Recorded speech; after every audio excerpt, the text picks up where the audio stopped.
How to have a beautiful wedding on a small budget without it feeling cheap. Now, there's a quiet fear many couples have when they hear the phrase small wedding budget. That fear is that their wedding will feel less than. You know what I mean by this: less beautiful, less special, less meaningful. But the truth is, some of the most stunning weddings that I've seen or have been a part of were not expensive. They were just super intentional. Now, today, I'm going to show you how to have a beautiful wedding on a small budget without it feeling cheap, rushed, or disappointing. This isn't about cutting corners, it's about choosing wisely. Welcome to your Dream Wedding 365. Don't forget to subscribe and also check out the description box where I'm going to have some curated pieces that I have found that's going to help you on your big day. So my first tip would be to redefine what beautiful means. So before we talk numbers, let's go ahead and talk mindset. A beautiful wedding isn't about how much you spend, it's about how your day feels. Now, beauty is going to come from warmth, comfort, how your day flows, the emotions that are there, and how intent your choices were. When couples focus on how they want their wedding to feel instead of how it should look online, everything changes. Budget weddings succeed when they prioritize experience over excess. So I already said that we had to redefine what beautiful is. What does beautiful mean to you? In your viewpoint, what makes a wedding beautiful? So now we're going to start with your non-negotiables.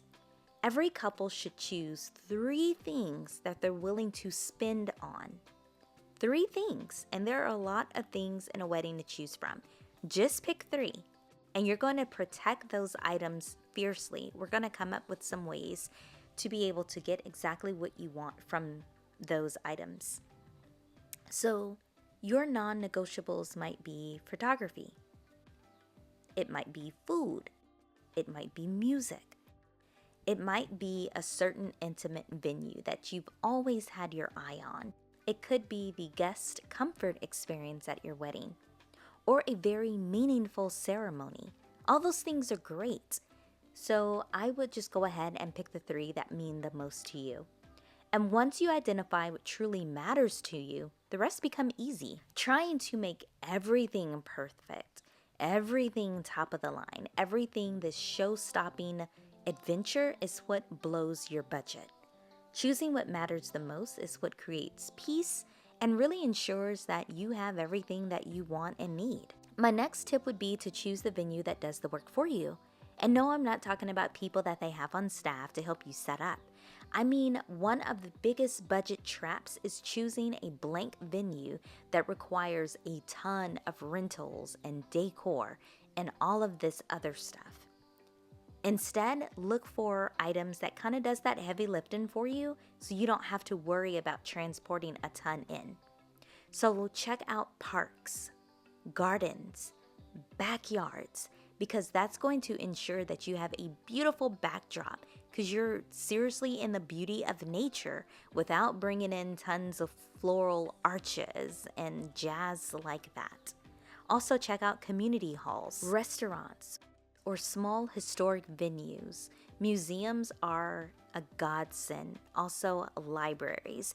It gives you that beautiful, elegant, rich, dark, and moody that would have been so expensive to try to accomplish in just a regular room that you were building out. A naturally beautiful space reduces your need for extra florals, draping, lighting rentals, and decor layers.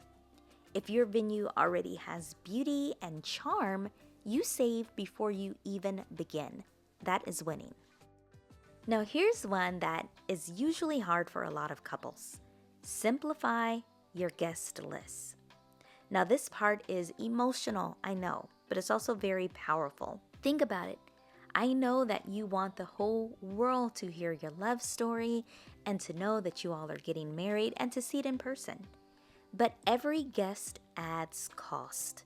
food, drinks, rentals, invitations, party favors. Whereas having a smaller wedding allows you to feed people better, choose nicer details, reduce stress, and to be more present.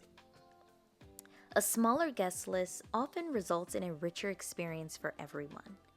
Intimate does not mean less meaningful. Oftentimes, it means more.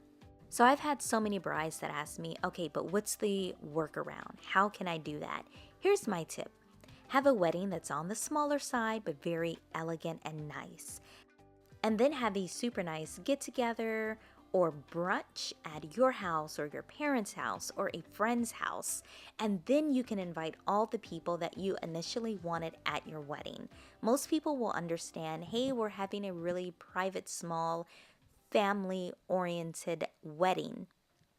Because most people are going to assume is due to cost, which a lot of times it is.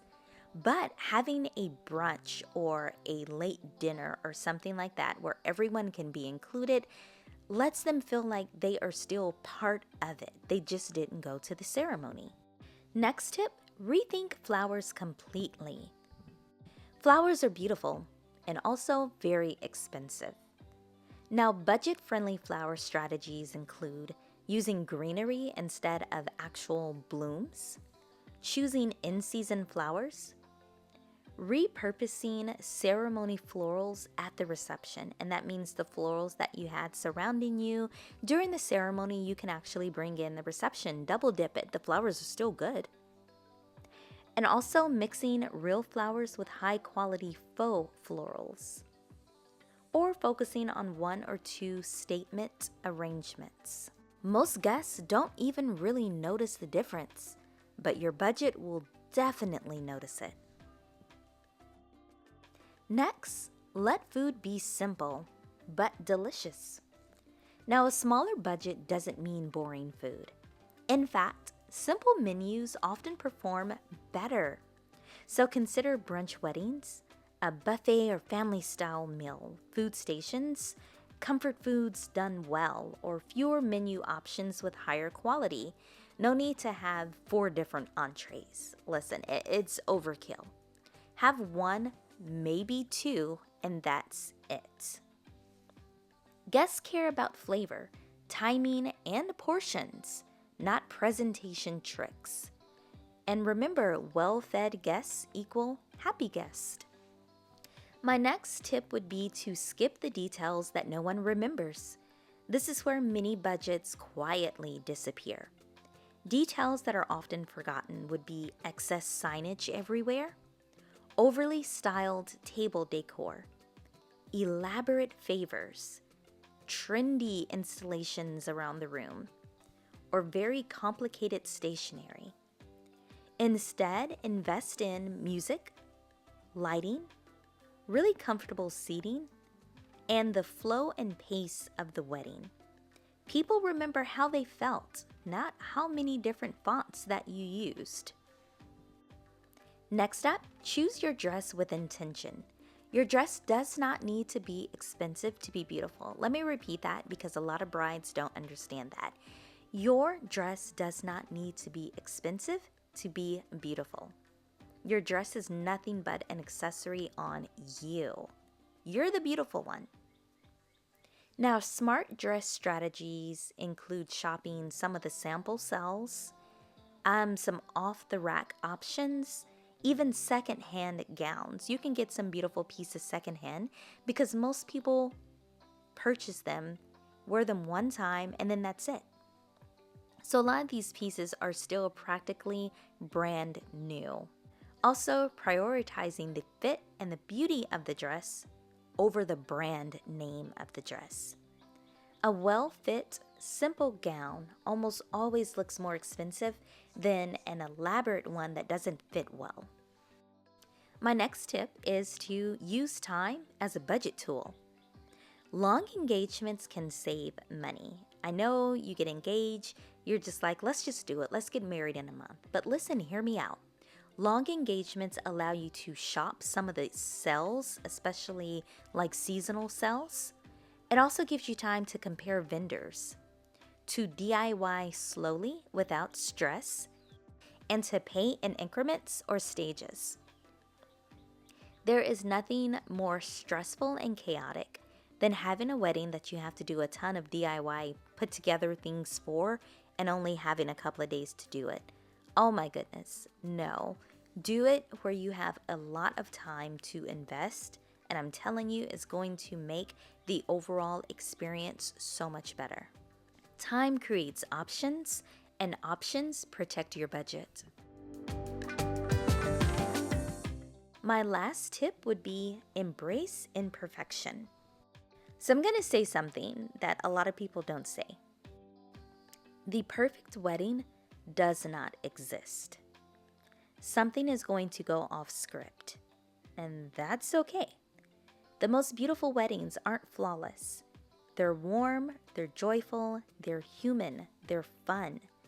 And when you let go of perfection, your budget gets to breathe, and so do you.